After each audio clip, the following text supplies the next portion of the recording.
people. So it's like 7:30 in the morning as I'm recording all this, and it's like I said, off late I've been trying to watch a lot of these international shows, and because the more you uh, I mean, it broadens one's horizon, yeah, like nothing else. I mean, honestly, like I said, during this lockdown phase, if it was possible, I mean, it's good to really step out there and maybe not step out there, but yeah, volunteer work.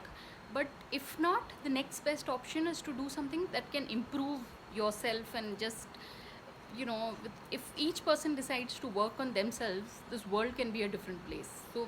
So yeah, on that profound thought, there is this Japanese drama called Love and Fortune. It's on Netflix, and oh my god, I mean, it's Japanese shows. They have this very strange. They have uh, Eastern sensibilities with Western portrayal. Like as in.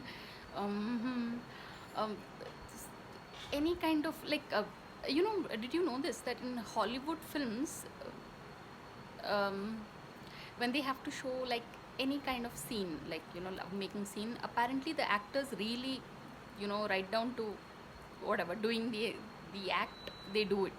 So I think the same goes for these Japanese programs, but except that since the sensibility is Eastern, it's portrayed in a very unvulgar fashion, in a very it's an experience watching some of these Japanese programs. So people this particular show, Love and Fortune, is is about this, I don't know, it's like a love triangle.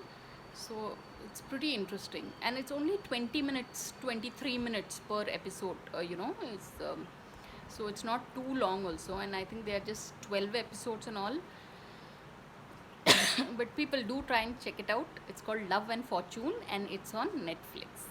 So on that note, thanks for watching, and please subscribe.